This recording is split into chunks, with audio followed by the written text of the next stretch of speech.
This is Y376 International Political Economy, October 2, 2008. What are the positive contributions of multinationals to host countries? Multinationals add capital, technology, marketing expertise, management expertise.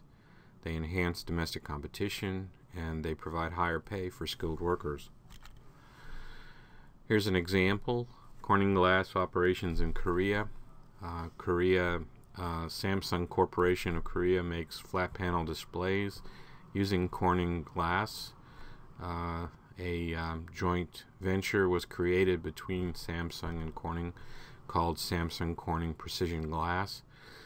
That production started jointly with Samsung in 1995, and the importance of controlling the technology behind flat panel glass was such that Corning decided to buy out Samsung's share in the joint venture to make it into a wholly owned subsidiary called Corning Korea.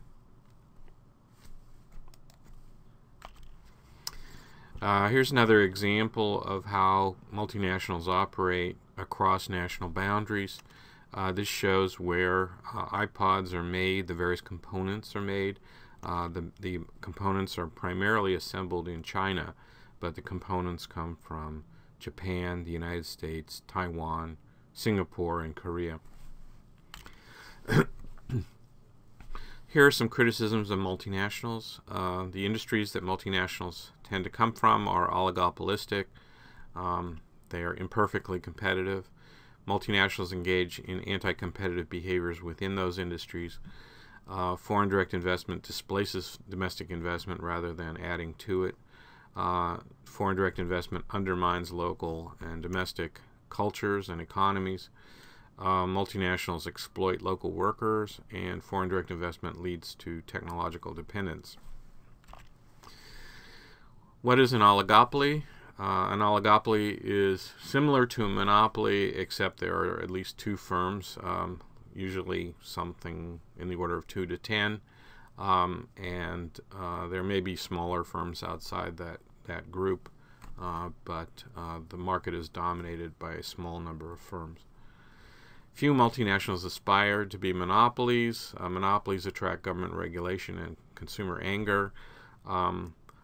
Oligopolies tend to make more money than more perfectly competitive industries, and they tend to be less prone to being regulated directly. The possibility for monopoly and oligopoly pricing based on market power exists, that especially when the firms collude, that is, get together to decide on what the prices are going to be, and they may engage in predatory pricing. That's pricing below the market cost or below the cost of actual production in order to drive out competitors and then subsequently raising them again. So here's a graph on monopoly pricing, which is familiar to any of you who've taken a basic microeconomics course. It shows that that monopolies tend to produce less than is optimum and charge more, producing a monopoly surplus, which is the shaded line in the rectangle there. Here are some examples of oligopolies that exist in current markets. Motor vehicle market is oligopolistic, so are soft drinks, movie studios, music industry, pharmaceuticals, fast food, and personal computers. This shows the automobile market shares. I believe Toyota is now number 3. This graph ends in 2004, but it shows GM, Ford, Chrysler, Toyota, Honda, and Nissan as the major producers. In soft drinks, Coca-Cola,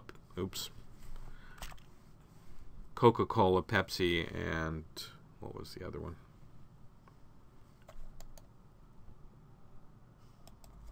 Coca-Cola, Pepsi, and Cadbury Schweppes are the major dominant firms. In film studios, the biggest is Sony. After that comes Warner Brothers and Buena Vista. DreamWorks is next. 20th Century Fox, Universal, Paramount, etc. It's a little more competitive than a lot of oligopolies, but it's still oligopolistic. In music recording, it's a fairly limited number of players. Sony BMG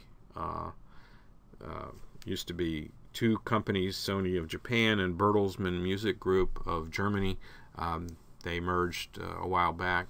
Warner Music Group is a fairly large one, so is Universal Music Group and EMI, based in the UK. In the pharmaceutical industry, it's a little bit more competitive than the others I mentioned, but still dominated by giant firms like our own Eli Lilly Corporation, but also Merck, Abbott, Sandoz, Pfizer, GlaxoSmithKline, I believe it is now, and Bristol Myers Squibb. And in the fast food area, McDonald's is number one, with Burger King and Wendy's following fairly far behind. PC markets, Dell is, I believe, as of 2006, was the dominant player, followed by HP. I think HP may have caught up in the more recent times because of its merger with Compaq. Lenovo of China is number 3. What public policies can reduce the ill effects of monopoly and oligopoly competition? Well, obviously, antitrust and competition policies, fair trade laws, deregulation can help if it reduces barriers to entry to create more competition, and encouraging the establishment of competition through the introduction of new technologies. So cell phones created competition for landline phones, and so does the introduction of new kinds of audio players like MP3 players for the existing makers of audio players. How do you do this internationally? Well, you may want to modify existing international regimes to incorporate competition and antitrust concerns, which is one of the reasons why the Singapore issues came up in the Doha round. You may want to create a separate regime regarding competition or deregulation, and you may want to use national and regional measures to deal with the specific firms with operations within a particular territory.